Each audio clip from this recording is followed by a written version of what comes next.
Boa tarde a todos e a todas. Estamos de volta com a terceira temporada do podcast Os Nossos. Conversas sobre relações e conflitos familiares. Eu sou a Dora Awad, fundadora do app Os Nossos, e estou aqui com a minha sócia e amiga, a advogada de família Renata Ferrara. E com a nossa convidada especial de hoje, Karina Oliveira Adania. Esse é o primeiro episódio da terceira temporada. Hoje vamos ouvir a história da Karina, que é advogada, tem 28 anos e uma história de vida que fala de parentalidade socioafetiva, multiparentalidade, melhor que qualquer livro ou teoria. Karina foi criada até os 4 anos por uma família que não a sua biológica. Mas essa história e os desdobramentos dela, a própria Karina vai nos contar. Boa tarde, Renata e Karina. Sejam muito bem-vindas. Karina, quando e como começa essa história? Oi, Dora, boa tarde, tudo bem? Primeiramente, eu queria agradecer o convite, a Renata também, a Luciana, por estar aqui no podcast Os Nossos, falando da minha história. Essa história começou no dia 21 de janeiro de 1994, quando a minha mãe biológica foi dar à luz num hospital localizado na Moca. E naquele mesmo hospital tinha uma senhora chamada Marta, descendente de japoneses, também com um parto agendado para aquele mesmo dia. Os partos aconteceram, eu nasci saudável, a bebê da Marta também nasceu saudável, só que no momento daquelas mães deixarem os hospitais, elas saíram com as crianças trocadas. Ou seja, eu saí com a Marta e com o senhor Roberto, que é o esposo dela, e a Rosimeire saiu com a Camila, que era a bebezinha japonesa. E desde que eu passei a viver naquela família, eles sempre me trataram com muito amor, sempre me reconheceram como filha, me deram afeto, me deram carinho, me deram educação. Nada me faltou. Então, Karina, eu já escutei o seu relato numa outra ocasião e fiquei pensando a partir dele no seguinte. Você falou em desconfianças e constrangimentos nesse outro relato. E eu fiquei pensando se isso, quando você era criança, né, pequena, de alguma maneira era percebido por você ou se chegou até você pelo relato das outras pessoas, especialmente dos adultos, né? Porque às vezes a gente vive aquela situação e às vezes a gente vive através do relato dos adultos. Como você era pequena, qual a lembrança que você tem de ter vivido essas desconfianças ou ter sentido as desconfianças e constrangimentos ou saber disso pela voz das pessoas que estavam perto de você?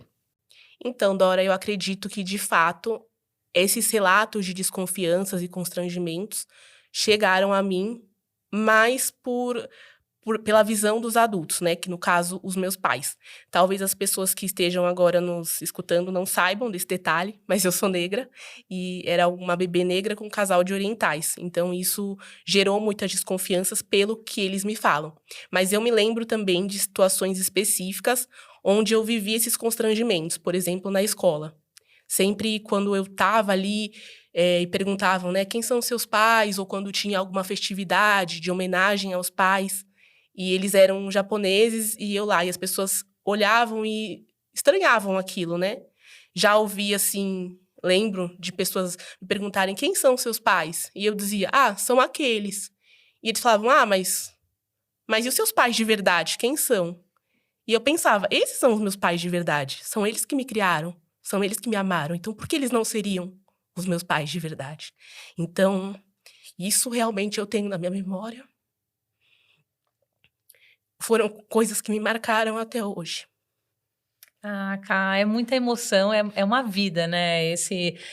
A gente está agora nessa temporada aqui do podcast trazendo vida das pessoas e para mim é uma honra poder começar aqui essa temporada contando uma história que eu já conheço há tanto tempo, desde o primeiro dia que nós nos conhecemos, essa história veio à tona e ver você, né, derramar essa emoção e compartilhar essa emoção com as pessoas que estão nos ouvindo, é muito importante. Então, fique à vontade para viver tudo isso de novo com a gente com emoção. Eu tenho uma pergunta em relação a esse momento que você está contando, que é assim,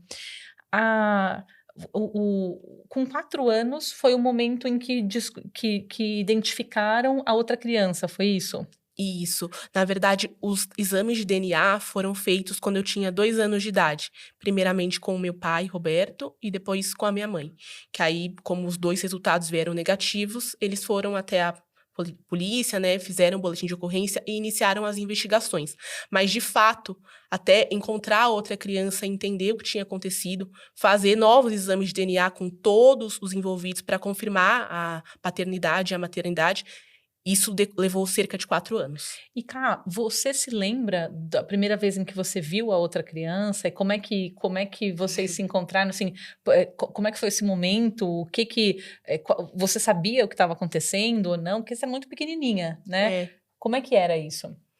Eu realmente, assim, eu tive um privilégio que os meus pais socioafetivos nunca mentiram pra mim, nem nunca me esconderam nada.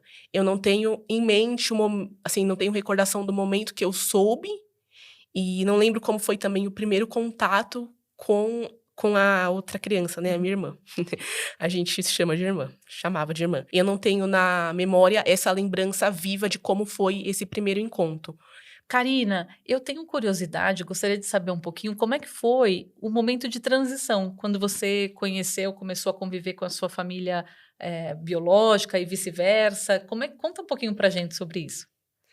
Olha, Renata, eu tenho em mente que foram momentos, em parte, muito felizes. Quando eu estava com a minha família socioafetiva e a minha família biológica vinha até nós, era sempre muito legal. Até com a minha irmã, a bebezinha que foi trocada na maternidade comigo, a nossa prima, a gente se divertia muito, era muito bacana, até porque eu acho que eu não tinha ainda noção do que aquilo de fato significava. Então, eu sempre consegui me divertir muito, eram momentos felizes. Por outro lado, quando eu ia até a minha família biológica, chegava lá com os meus familiares e eu sentia que os meus pais socioafetivos se distanciavam, porque eles iam embora, me deixavam lá para passar um final de semana, ou durante a semana um pernoite. Isso, de certa forma, me dava medo. Eu me sentia sozinha, eu sentia que ali, eu não entendia o que eu estava fazendo ali, qual era meu papel ali, o que eu tinha que fazer. Eu ficava pensando, nossa, quando que eu vou voltar para casa? Eu realmente não conseguia entender ali como a minha casa. Embora as pessoas sempre foram muito legais comigo, sempre foram muito atenciosas, sempre foram muito carinhosas, tinha uma preocupação sincera em que eu me sentisse parte daquele ambiente. Eu fiquei pensando aqui, enquanto você estava contando, Karina, o seguinte, acho que tinha dois caminhos ao mesmo tempo se desenrolando naquela época. O mundo das crianças, em que vocês se encontravam, iam em uma casa, em outra casa, e o mundo jurídico dos adultos. Provas de DNA, depois ação civil, né, para investigar os registros, etc.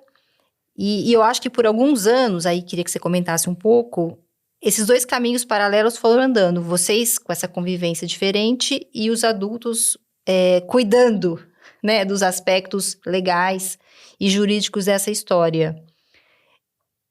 E eu queria saber em que momento em que esses dois caminhos se cruzam, quer dizer, houve um momento em que foi decidido alguma coisa, como se desenrolou isso na questão jurídica prática e na sua visão como criança, né, porque é uma delicadeza com as crianças, não é só jurídico, né? Tem cabecinhas e corações ali, né? Sim. Quer dizer, como se em algum momento vocês fossem avisadas, e não sei se isso aconteceu, que na prática alguma coisa mudaria. Houve isso? Como que aconteceu esse? Isso, houve sim, Dora, houve esse momento. No início, como já falei, começou essa fase de transição. Foi iniciada uma ação de retificação do registro civil das bebês, ou seja, para que o assento de nascimento delas retratasse a parentalidade biológica de cada uma. E aí, desculpe, nesse caso, era uma dúvida mesmo, ficaria só a parentalidade biológica no registro? Isso. A ação era voltada especificamente para a parentalidade biológica. Era como se o intuito fosse corrigir o erro do hospital. Trocar os pais e as mães, né? E isso, Cá, que ano a gente estava? Ali a gente estava... 1998. 1998. Então, a gente estava ali mais de 20 anos atrás, quase 25 anos, que era um mundo diferente de hoje. Né? Pelo menos, não creio que se falava na paternidade socioafetiva. A Karina hoje faz referência aos pais socioafetivos e tal, mas Isso. naquela época isso era É. irrelevante, né? A questão era a verdade real, a verdade Isso, biológica, né? exatamente, a verdade biológica era o único parâmetro considerado. E até naquela época, né, uma outra coisa que eu refleti sobre era se havia a possibilidade de ser reconhecida a multiparentalidade naquela época. Mas de fato não havia. De fato não era um tema explorado, não era um tema cogitado. Caso os meus pais socioafetivos desejassem reconhecer essa filiação, ou mesmo me adotar legalmente, seria necessário que a minha mãe biológica abrisse mão do poder familiar, que fosse rompido como um todo esse vínculo biológico. Era algo que não estava em cogitação, por isso que, paralelamente ao trâmite da ação judicial de retificação, começou a haver esse período de transição, porque a intenção era que as crianças também trocassem, né, retornassem às suas famílias biológicas, crescessem, se desenvolvessem no seio das famílias biológicas. Mas não dá para fazer isso de um dia para o outro, né, dizendo, olha, agora sua casa não é mais essa, vai para lá, você vem para cá. Então, começou esse período de transição. No decorrer da ação, sempre todos, não me recordo assim, se eram todos os finais de semana, mas com regularidade havia esse combinado de uma ir para casa da outra, de sempre fazendo esses ajustes. Só que chegou no momento que a ação terminou, que os registros foram retificados, que não havia mais nem, e que já esse cronograma, né, já estava sendo implementado há um bom tempo, então, em regra, não havia mais nada que dissesse, porque vamos trocar agora as crianças de fato. E aí, nesse momento, você foi para outra casa? E aí, nesse momento, isso não aconteceu, porque, né, já havia um vínculo socioafetivo muito forte. Os meus pais socioafetivos me contam que nunca imaginavam, assim, embora tivessem feito processos, seguido as coisas, nunca imaginavam me perder, ou seja, eu ir morar em outro lugar, jamais cogitavam essa hipótese. Então, eles sentaram para conversar com a minha mãe biológica e, obviamente, não foi numa conversa, não foi num papo que foi resolvido, mas depois de um tempo conversando, eles chegaram num acordo de que eu continuaria sendo criada no seio da minha família socioafetiva. Eles ficaram comigo e com a filha biológica deles. É nessa hora dá a impressão que o mundo jurídico destoa do mundo dos sentimentos, né? Porque a decisão no mundo, o objetivo seria, então, retifica o assento de nascimento e cada um retorna à sua família. Desculpa, tá errado troca. aqui, vamos trocar aqui. Vamos dizer como se assim, fosse uma juridicamente coisa, a situação está resolvida, mas e as pessoas envolvidas como ficam, né? Exato. Então, até acho que você teve o privilégio de ter pessoas muito sensíveis perto que perceberam que aquela situação jurídica na prática seria praticamente inconcebível, né? Incompatível com o que todo mundo estava sentindo. Faz sentido isso que eu estou pensando? Sim, totalmente, assim, era exatamente, Dora, o que você falou fez total sentido para mim, e eu acho que trouxe uma reflexão que a gente consegue aplicar não apenas aqui na minha história, mas também em muitos outros casos concretos, porque o que a gente vê é que às vezes a gente consegue resolver juridicamente uma situação, consegue chegar num acordo ali no papel que tá tudo certo, tá tudo juridicamente correto e adequado. Mas isso, o direito não tem força, não tem alcance para resolver as questões relacionais, as questões emocionais das pessoas, as questões do dia a dia. Às vezes, o que está numa sentença perfeito, em termos jurídicos, é impraticável para aquelas pessoas, sob pena de trazer sofrimento, sob pena de trazer perdas, sob pena de causar tantos outros danos, que às vezes as pessoas daqui 1 ou 2 tempos vão voltar às portas do Poder Judiciário.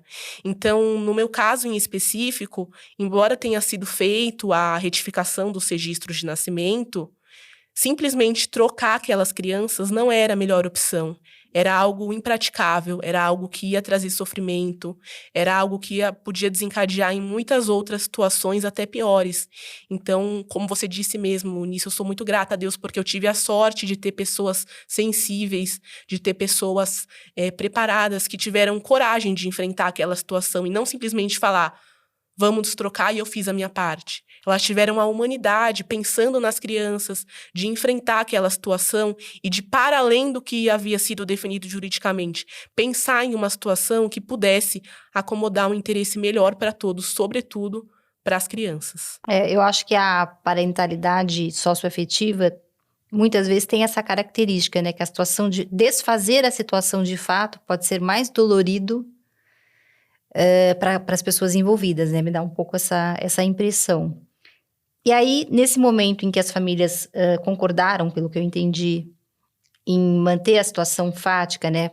Cada criança com os pais com quem estava acostumado e já tinha um laço de afeto, como que as coisas mudaram realmente? Claro, o que cada um sentia, sem dúvida, que devia ser um turbilhão, né? Mas não havendo a troca, vocês passaram a conviver, como que isso ficou organizado? E eu quero emendar aqui nessa pergunta para saber se você percebeu que algo podia ter acontecido e não aconteceu, ou se para você passou como se, de fato, o seu lugar sempre fosse naquela casa, ou, né, se mais adiante você tomou a consciência de que, puxa, eu podia ter...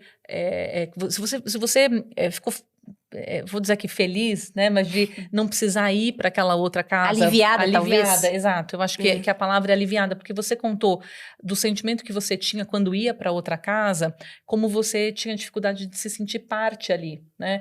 E se naquele momento em que você percebeu que a sua irmã passou a ficar com vocês definitivamente, se aquilo deu para você o alívio de dizer, puxa, eu não vou precisar mais mudar de lugar. Se isso, ou se, na verdade, a gente está aqui já elucubrando, né? Não, houve com certeza um alívio. Assim, eu acho que mudanças são desafiadoras. Eu acho que o fato de eu não ter precisado me mudar foi muito bom, porque em nenhum momento eu saí da minha rede de apoio, da minha zona de conforto. Desculpe, quantos anos você tinha? 4. Não me lembro agora que se for 4 ou para 5, mas enfim. Não, mas nesse momento do fim da ação. Do acordo, do né? fim da acordo, foi um pouquinho depois, devia ter uns...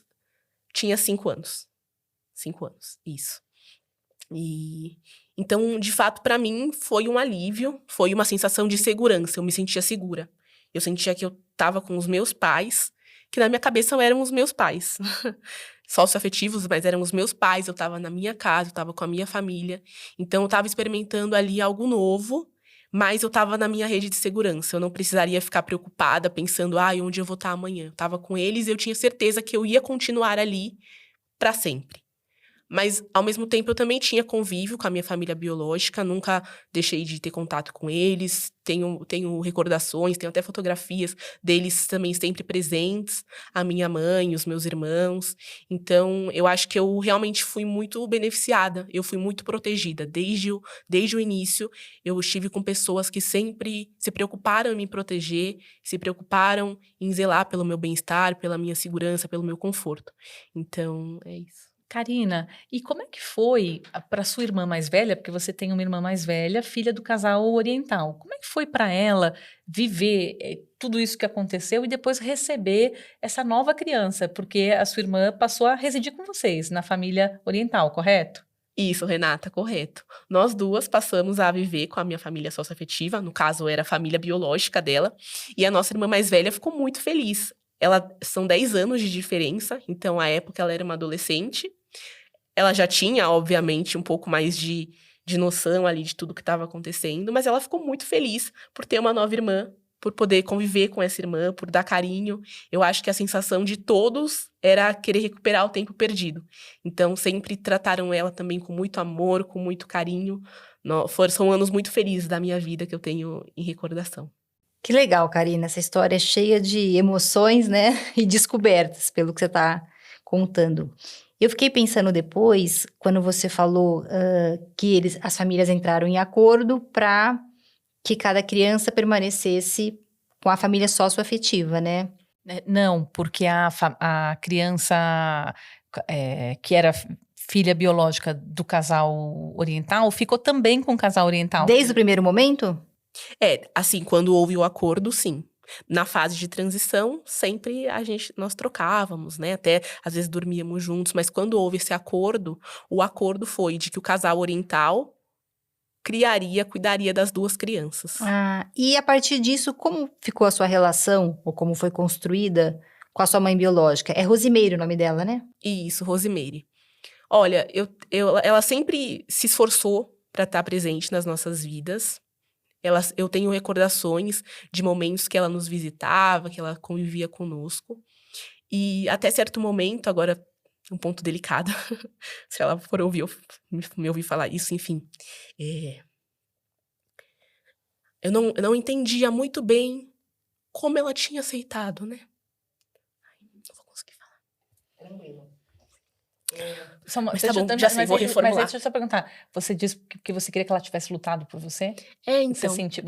Que é um sentimento muito conflitante, né? Porque ao mesmo tempo que você não queria ser perdida pelos seus pais socioafetivos, você queria que a sua mãe biológica tivesse lutado por você. De alguma forma, eu não conseguia entender como ela tinha aceitado. Aceitado é a palavra... Como ela tinha aceitado não me criar, não me educar. E eu via isso como um ato de desamor.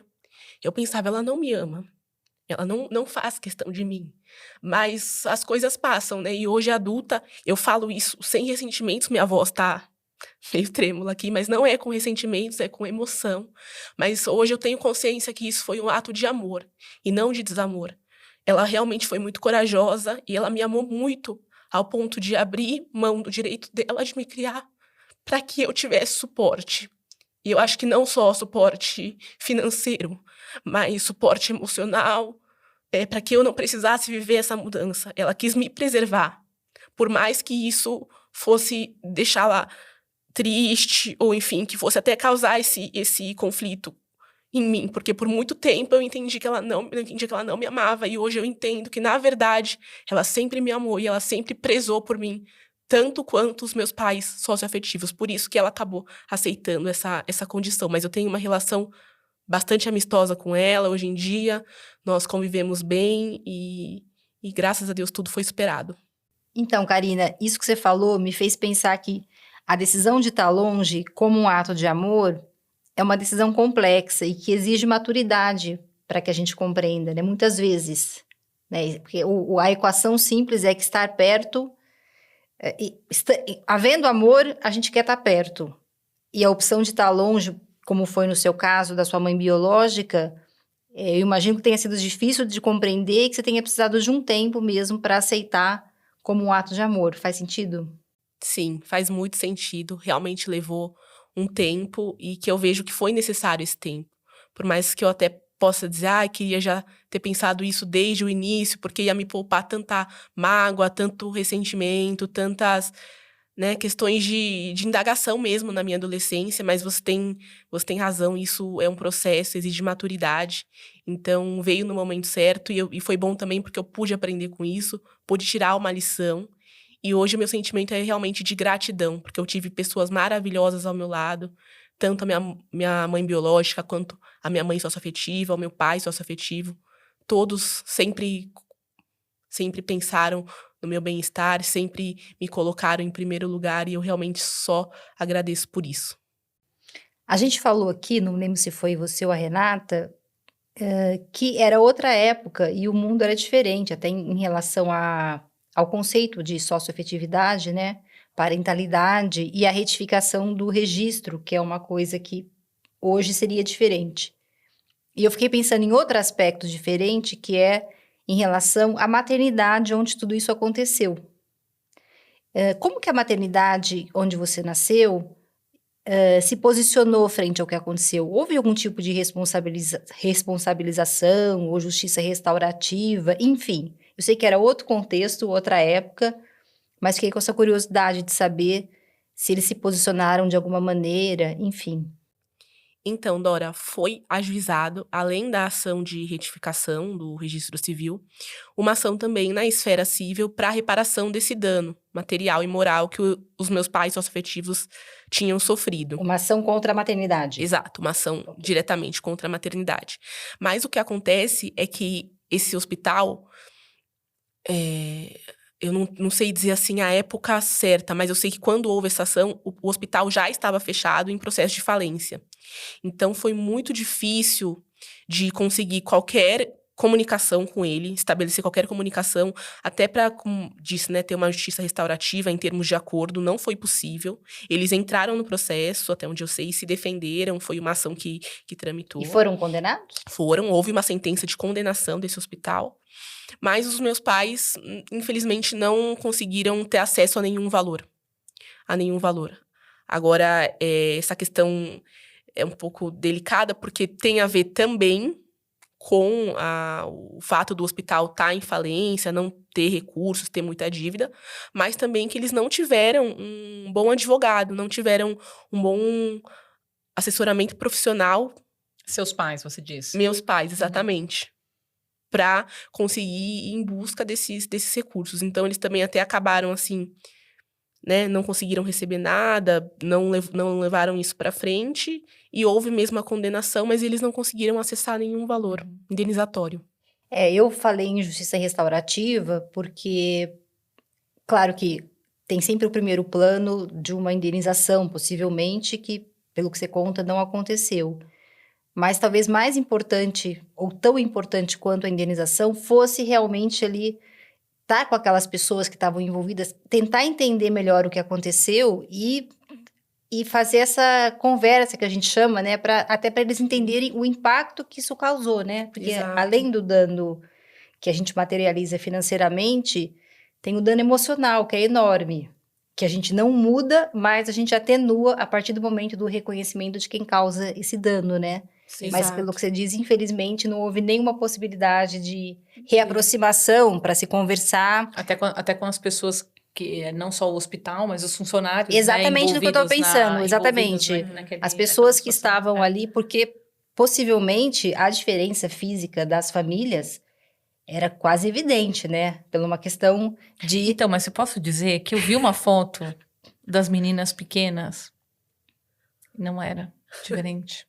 Assim, não era tão diferente? Não era, né, Cá? Tem uma questão étnica de origem eu não sei, que é natural, gente, mas não que é, uma família gente, negra e uma família japonesa sejam diferentes. Mas, gente, eu também, a primeira vez que a Karina me contou essa história... Você pensou como é possível? Eu pensei, gente, a pessoa tava cega, o enfermeiro era cego, porque, né? Mas não, gente, olha aquela foto que vocês estão as duas... A Karina, primeiro, ela tinha um olhinho japonês. Eu nasci muito clara. E eu nasci pele clara mesmo. Ela nasceu com pele clara e tinha um olhinho japonês. Eu acho que ela era tão já assim, gorduchinha. Ficava meio... E tanto que... Levou um tempo até seu pai perceber. Não foi uma coisa... Eles saíram da maternidade acreditando que o bebê era deles. Não é que eles... um casal de japonês... sair da maternidade com um bebê negro vai achar que não é seu filho, mas não era, porque ela nasceu muito clara. Ah, que interessante, eu não sabia. E a expectativa deles era, né, naturalmente, que eu continuasse com aquela tom de pele, de repente até, não sei, posso estar falando uma besteira, ficasse um pouco mais clara, desenvolvesse os traços orientais, cabelo liso, mas acabou indo para um outro lado, né? Comecei meu tom de pele, por óbvio, foi escurecendo, foi aparecendo meus traços negroides, cabelo cacheado, né? E, enfim, boca, nariz, tudo que a gente conhece, isso que fez eles se refletirem. Mas a Renata tem razão. Levou um pouco de tempo e também uma coisa que eu sempre penso, né? Que eu falo, olha como estamos no mundo hoje, né? Imagine uma situação dessa. E acontece, porque tem notícias de crianças trocadas na maternidade hoje em dia. E às vezes conseguem, né, descobrir e encontrar as outras crianças em questão de meses. Muito rápido, porque você né? Você coloca numa rede social uma situação, ou mesmo sai na TV, aquilo viraliza. Então, as pessoas têm mais acesso a celular, a internet, e conseguem descobrir muito rápido. E naquela época, não. 1996, não tinha celulares, internet, a televisão, imagino que fosse um acesso era limitado, não era todo mundo que tinha uma TV em casa. Então, até essa história ser desvendada levou bastante tempo. E uma curiosidade que eu tenho, eu sempre fico pensando, quando a gente se lembra da infância, cada época que a gente se lembra da infância, a nossa lembrança às vezes muda pela nossa maturidade, pela nossa vivência natural. Hoje, você tá com 28 anos, né? Isso. Isso mudou na sua cabeça de alguma maneira? Sim, mudou. Eu lembro da minha infância, da minha adolescência. Eu consigo fazer um bom recorte por fases. E eu lembro de fases muito felizes e fases conturbadas e fases muito tristes, mas eu consigo ter isso em mente, sim. Mas o importante, eu acho que o principal é que eu consigo ver uma evolução. Eu consigo ver uma criança que era muito feliz, muito, assim, radiante. Até pensava, não tinha problemas. Eu era gordinha quando eu era criança. Chegava em casa da escola particular, ficava comendo bisnaguinha, vendo TV, sabe? Delícia. Com as minhas irmãs, era muito bom. Ela ainda come bisnaguinha hoje. Eu adorava, assim, eu não tinha nenhum tipo. Estudava pra escola, mas era muito feliz. Uma infância normal. Normal, sabe? Tranquila. Mas eu já vejo como privilegiada. Foi uma infância privilegiada. Pensando, por exemplo, nas minhas irmãs biológicas, que nunca tiveram nada disso. Então, eu penso, nossa, foi uma infância muito boa. Aí, na minha adolescência, já momentos de mais reflexão, de coisas internas. Até na minha adolescência, eu passei a refletir sobre a minha história, sobre quem eu era, sobre se eu estava fazendo a coisa certa, se eu estava aproveitando a oportunidade que a vida tinha me dado, se eu era uma usurpadora. Quem era eu? Quem era a Karina? Isso me trouxe muitas reflexões e foi uma fase dura, uma fase triste. Foi marcada por momentos muito, assim, muito tristes da minha história. A minha irmã faleceu, depois a minha mãe também, sócio-afetiva, faleceu. E foram momentos que eu me questionei muito por muitas coisas. Mas aí eu passei por esse processo de amadurecimento e hoje já vejo uma Karina diferente. Da Karina criança, da Karina adolescente. Óbvio, com as minhas características que são minhas, que não vão mudar nunca. Mas eu acredito que seja, enfim, me vejo dessa forma, uma pessoa em construção. E mesmo a fase da adolescência, ela é difícil para todo mundo, conturbada. E aí, com a sua história, imagino que tenha ficado mais complexo digerir tudo o que aconteceu, entender, reformular e, enfim, seguir adiante com toda essa bagagem, né? Que acho que teve muita coisa de aprendizado para você, muita alegria, mas também difícil, né? Porque, como toda história que envolve pessoas reais, tem aspectos diferentes e às vezes contraditórios, né? Então esse é um caldo para a adolescência bem, bem forte, né? Bem desafiador. É até um adendo, Dora, que eu peço licença para fazer, é que você disse aqui que realmente a adolescência para todos é uma fase muito conturbada, é mesmo. Eu, você, enfim, a Renata, todos passamos por isso. E eu fico pensando, às vezes, como teria sido bom fazer uma terapia. Às vezes as pessoas pensam que terapia é só pra gente louca, enfim, eu acho que há alguns anos atrás, né, 10, 15 anos atrás, isso era até um pouco mais um tabu, assim, vamos se dizer. Mas reforçar o quanto é importante, o quanto seria bom, né, que todos tivessem acesso a esse serviço, porque realmente eu vejo que teria ajudado muito, me ajudar a ressignificar as coisas que aconteceram comigo, de repente, com esse auxílio de um profissional. Karina, eu tenho uma pergunta para te fazer. A gente falou muito aqui hoje, nesse bate-papo, sobre o que é formal e o que acontece na vida das pessoas. Então, o que às vezes está no documento e aquilo que está na vida real. E eu tenho uma curiosidade, né, de saber se ao longo da sua vida, você em algum momento pensou, imaginou, sonhou, quis, né, que o seu documento, ou seja, a sua certidão de nascimento, trouxesse efetivamente a sua história, ou seja, que trouxesse tanto o registro da sua família biológica quanto da sua família socioafetiva, se isso passava pela sua cabeça. Sim, desde sempre passou muito pela minha cabeça essa opção. Na verdade, quando eu cresci, né, isso era uma questão para mim também, não ter o nome dos meus pais socioafetivos nos meus documentos, o sobrenome não era igual, mas eu ficava projetando, então, para o futuro que eu teria que adotar o nome deles, mas sair da minha família biológica. Então, era sempre uma questão de dualidade, ou uma coisa ou a outra. E trazia, né, uma certa inquietação, era um anseio meu, mas, por outro lado, também não queria cortar os vínculos com a minha família biológica, porque são pessoas que eu considero, são pessoas que eu amo. Então, realmente, quando surgiu essa questão da multiparentalidade e de ser possível, de ser aceito, nossa, foi realmente, assim, uma coisa que eu olhei e pensei, é pra mim, aquelas, né? Um pouco egoísta, desculpa, é pra mim. Não, brincadeiras à parte, eu fiquei muito feliz, eu fiquei realmente muito contente. E até quando ocorreu isso, depois quando houve a edição do provimento do CNJ, no final do ano de 2017, possibilitando esse reconhecimento em cartório, Eu fui com meu pai, a Renata é testemunha, tava lá. Foi um momento muito especial, foi um momento muito emocionante, sabe? Coroando, assim, um anseio, um desejo. E tudo que eu já tinha vivido até aquele momento. Isso também que é o mais legal. Foi o reconhecimento no papel de algo que eu já vinha vivendo há 18 anos da minha vida. Então, foi muito especial, foi muito bacana. Então, E... como ficou o seu registro civil? Então, meu nome é Carina dos Santos Oliveira Dania. Eu tenho no registro o nome da minha mãe biológica, a Rosimeire, e do meu pai sócio-afetivo, o Roberto. O nome da minha mãe sócio-afetiva não pôde ser incluído, porque ela já havia falecido no momento desse registro, mas ficou dessa forma. Muito bom. Então, o registro traz um pouquinho de cada de parte dessa história. Foi realmente um momento muito especial. Eu agradeço por ter podido participar disso. E eu tenho uma pergunta, porque, Carina, você é uma advogada, trabalha com direito de família, uma advogada excepcional, e eu queria saber se essa sua história te influenciou de alguma forma para a escolha da sua profissão e como isso impacta no exercício da sua profissão hoje em dia, porque você tem aí uma bagagem que quase ninguém tem, eu diria, né? Que é isso?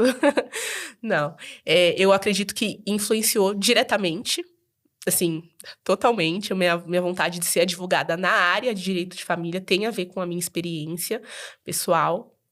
Por esse lado, eu sempre pensei, poxa, que advogada eu queria ter sido para os meus pais, ou para as pessoas que passaram por isso, não necessariamente pela minha família, mas para as pessoas que passaram por isso. Porque, como eu já mencionei aqui, que houve um momento que meus pais não tiveram um bom auxílio profissional, e isso dá muita diferença. O advogado de família tem muita responsabilidade. Óbvio, a nossa obrigação não é de fim, é de meio, mas é importante que nós sejamos cientes da nossa responsabilidade com as pessoas, com as crianças envolvidas. Isso exige muito. Então, eu sempre pensei, poxa, eu quero me tornar uma profissional que possa, de alguma forma, ajudar as famílias. Possa ajudar as famílias com os seus conflitos, com as suas crianças, resolver da melhor forma, sabe? Prezar pelo diálogo, pela resolução consensual, e mesmo quando não puder ser consensual, mas que seja respeitosa, que seja transparente, que seja sempre pensando nas crianças. Então, isso, tudo que eu vivi, influenciou muito e também traz muito impacto na minha atuação. Eu sempre prezo por uma atuação limpa, por uma atuação sempre em prol das crianças, antes de qualquer coisa, nos menores envolvidos, e também que seja uma atuação que possa, né, trazer solução, trazer paz para as famílias. Que legal, Carina. Parabéns pela sua história e pela sua Obrigada. coragem de contá-la aqui. Infelizmente, nosso tempo está acabando. Eu quero agradecer a Renata e a Carina pela conversa. Mas antes de encerrar, eu queria que vocês falassem, a partir da história da Carina, como que vocês veem ou como podem conceituar a parentalidade socioafetiva. Renata e Carina. Então, Carina e Renata. Primeiro a Carina, né? Que tem mais experiência. Ai, pergunta difícil, hein? Bom, eu li recentemente que a parentalidade socioafetiva é uma conexão de almas. E eu acredito fielmente nisso, pela minha experiência. É uma conexão de almas, de pessoas que se encontram e juntas procuram crescer juntas, procuram se apoiar, procuram partilhar momentos bons e momentos ruins. Procuram sempre priorizar aquela relação e o afeto, acima de qualquer coisa, acima de qualquer adversidade, mesmo sequer havendo o vínculo de sangue. O que está conectado ali, realmente, são as almas delas. Então, eu poderia me delongar muito nessa resposta, mas prefiro ser objetiva, dizendo dessa forma. Ai, Carina, o que dizer depois disso, né? Eu só poderia dizer que eu aprendi com você agora o que você está dizendo e que talvez a paternidade socioafetiva seja mesmo essa conexão do coração, né? A paternidade que vem do coração. E aí fiquei pensando aqui enquanto você estava falando, né? A paternidade socioafetiva, ela pode estar junto com a paternidade biológica. Exato. Não é? Porque dá a impressão de que a paternidade biológica, então, também é menos importante. Não, a gente está, normalmente, a paternidade biológica e socioafetiva andam juntas. Então, essa conexão de alma e de coração, ela está ali junto com os vínculos biológicos. Mas, em algumas situações, por alguma razão, esses vínculos não estão juntos. E tudo bem, né? Se a gente buscar essa conexão de alma que você falou e essa conexão do coração, construir os nossos vínculos, tá tudo bem, né? Isso, perfeito. Muito bom. Hoje vocês conheceram a história da Karina. Assim como ela, outras pessoas têm histórias de vidas diferentes, incomuns. Mas o que seria uma história familiar comum? Na verdade, não existe. Cada família tem uma história única, recheada de dores e amores, encontros e desencontros, segredos e revelações. Por isso, tanto nos encanta. E você, tem uma história familiar para contar pra gente? Entre no Instagram, os nossos _, manda um direct resumindo por que sua história merece virar um episódio de podcast. A gente vai adorar saber disso. Muito obrigada e até o próximo episódio.